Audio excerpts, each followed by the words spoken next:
एक और बड़ी खबर, ईरान ने भारत आ रहे जहाज होर्मुज स्ट्रेट पर कब्जा कर लिया है। आपको बता दें कि इजरायली जहाज पर 17 भारतीय नागरिक मौजूद हैं। ईरान के रेवोल्यूशनरी गार्ड ने जहाज पर कब्जा कर लिया है।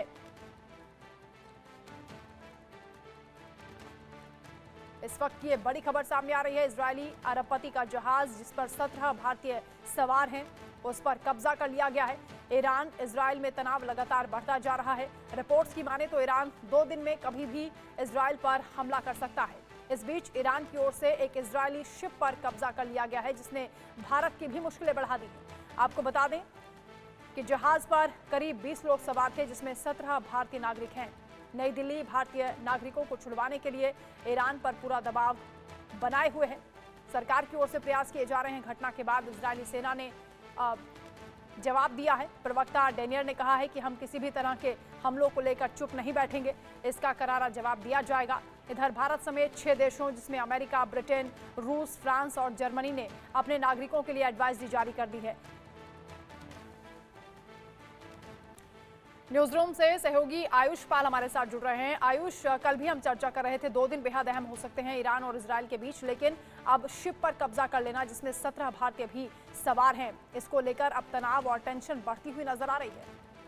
जी, लगातार तनाव और टेंशन तो बढ़ते हुए नजर आ रही है, लेकिन ये एक उत्सावे वाली कार्रवाई है। जिस तरीके से इजरायली जहाज पर कब्जा किया गया है, अब इजराइल के पास एक जो बोलते हैं ऑप्शन आ गया है कि आपने हमारे जहाज पर हमला किया है और हम अब आप पर रिवर्ट कार्रवाई करेंगे। इजरायली सेना के अधिकारी जो हैं इस मुद्दे को लेकर के लगातार बयान देते आए हैं कि ईरान पर हम रिवर्ट करेंगे इस मामले को लेकर के। वहीं इस जहाज पर 17 भारतीय हैं, तो भारत भी लगातार इस मामले को लेकर के ईरान पर दबाव बना रहा है कि इन तमाम नागरिकों को छोड़ा जाए। और सबसे बड़ी बात जो यहाँ पर आती है वो है स्ट्रेट ऑफ हॉर्मुज, जहाँ पर इस जहाज पर हमला किया गया है। दुनिया का लगभग 20% ऑयल जो है उसी रास्ते से आता है।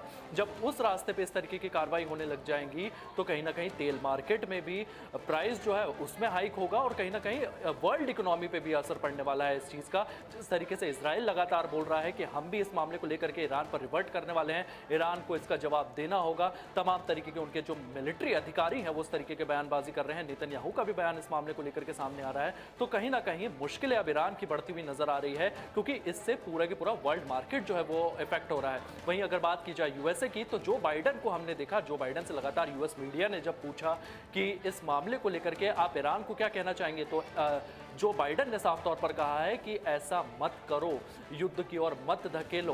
वैसे आपको एक और इंटरेस्टिंग इंफॉर्मेशन देना चाहूंगा कि अगर यहां पर इस तरीके का वॉर होता है तो यूएस आर्मी जो है वो लगातार डिप्लॉय है आसपास के एरियाज में। स्ट्रेट ऑफ हॉर्मुज के आसपास पूरी की पूरी यूएस आर्मी जो है वो डिप्लॉयड है। तो कभी अगर ईरान और कोई कार्रवाई करता है या इजराइल कोई कार्रवाई करने की कोशिश ईरान पर कार्रवाई करता है तो अमेरिकन फोर्सेज वहां पर डिप्लॉयड है। ईरान को इस चीज को लेकर के काफी सफर भी करना पड़ सकता है।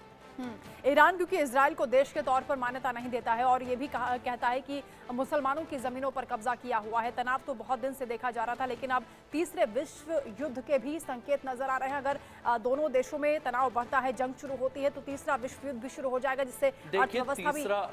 देखिए, तीसरा विश्व युद्ध की अगर बात की जाए तो हाँ, इसके चांसेस जो हैं वो लगातार बन रहे हैं। अगर आप बात की जाए तो एक और चाइना, रशिया, ईरान हो गए हैं। वहीं दूसरी ओर अगर बात की जाए तो इजराइल हो गया है, इजराइल के साथ यूएसए वहां पर खड़ा है। और ऐसे समय में एक युद्ध के चांसेस जो हैं वो लगातार बनते जा रहे हैं। रशिया अपना इन्वॉल्वमेंट इस युद्ध में लगातार करता ही रहा है। जिस तरीके से एम्बेसी पर हमला हुआ था उसके बाद भी रशिया के कमेंट्स आए थे ईरान को लेकर के। हिजबुल्ला जो है वो भी लगातार इजराइल पर हमला कर रहा है। तो कहीं ना कहीं एक तीसरे विश्व युद्ध की जो एक बेल है वो लगातार बज रही है। और अगर यहां पर संयम नहीं बरता गया तो वो हालात जल्द से जल्द सामने आ सकते हैं। बिल्कुल, बहुत शुक्रिया आयुष आपका तमाम जानकारी के लिए।